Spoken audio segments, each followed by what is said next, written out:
We've been dying on this soil for many hundreds of years now, since the white man came, and we've been doing that in defence of our land.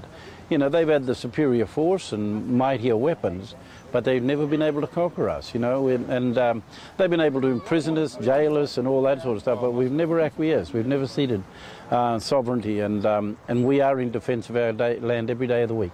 This is a hidden war, it's a war of stealth, and unfortunately, you know, when we want to sort of remind people of this, then people take offence and they call it a protest. This is not a protest. This is just being totally respectful of the fact that we, our people, have got a message to relay, and Australia cannot keep hiding it.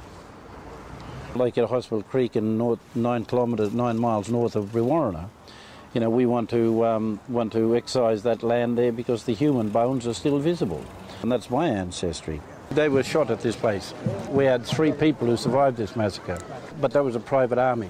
They were made up of all the cockies and pastoralists. The reality is we need to sort of remind people of this, and you know, like you go to Germany and you dig up all the bones where they mass murders occurred.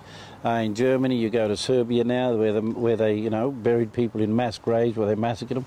They've now created a situation there where these things are memorial parks now, and you know, to the dead who were killed there. Here in Australia we don't have that, and I think it's time we did that for every nation. We have to include the elements of Australia's forgotten wars.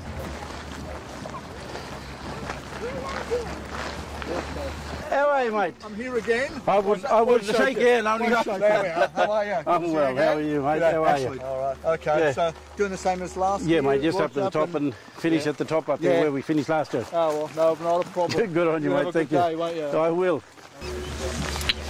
Nobody carrying them 1916 ones and 1928 ones. And 1928 over there. Where's the 1916? A couple straight back. 1918. Can you go on that side over there, please? Just so they can see how recent that was. Right, what's going on here?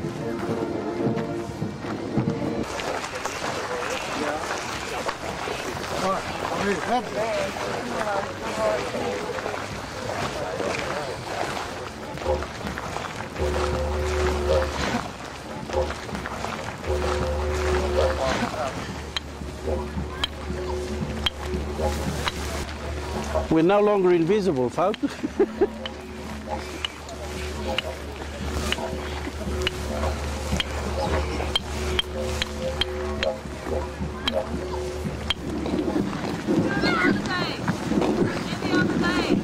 Any other day. I reckon the old people. Yeah, mate.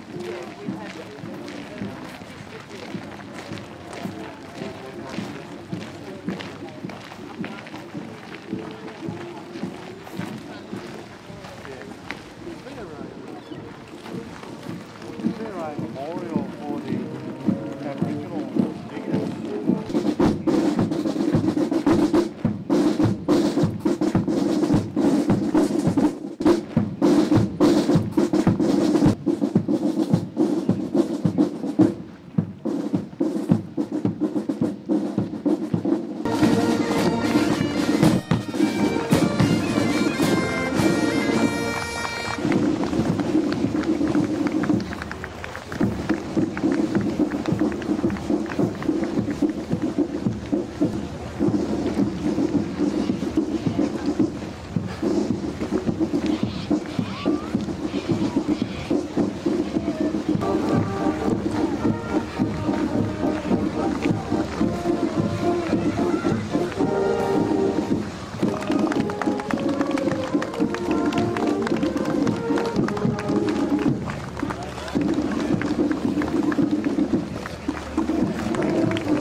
word as you march? As we march. Yeah.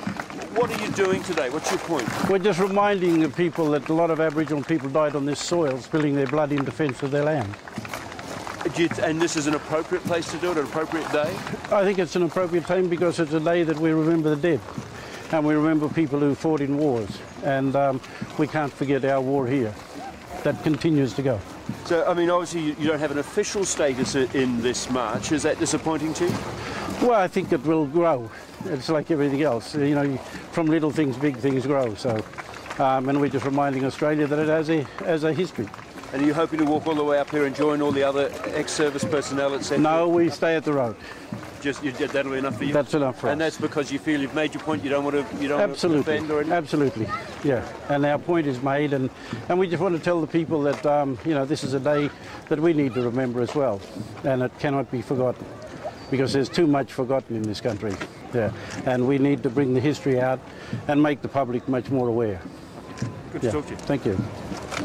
And it's not a protest, by the way. It's not a protest. So how would you start a commemoration? A commemoration. Yeah. To see you were getting applause as you came, which was It nice. was wonderful. Yeah, well, it's a level of acceptance which is wonderful. Yeah. It'll grow. Yeah. As they say, little things, big things grow. If you just look at the difference, like this year to last year, even Yeah. there's a difference. The fact you're getting, you know, Yeah. people applauding, And there's a lot more people here as well, Yeah, that's right. which is good. Yeah, better acceptance, I think. So. Good on you, mate. Have a great day, Yeah, mate. okay, thank you. Yeah. What about those people that say maybe it's not appropriate on Anzac Day? Well, it's a day that we're remembering the dead, isn't it? Remembering people who fought in wars, and I have, you know, I had a lot of family who fought in wars and died, and they're buried overseas. They went in those wars, but they came back and were second-class citizens and had to return to reserves because they were wards of the state, and they went back home, and their white mates that they fought with got soldier settlement grants, and they were never compensated for their efforts in the war. And the RSL is still burying people, and a lot of our people are buried in unmarked graves out there, and the RSL should be out there looking for those people and burying them properly. My name's Greg Anson of the New Zealand Herald. How are you? Good, thanks, mate.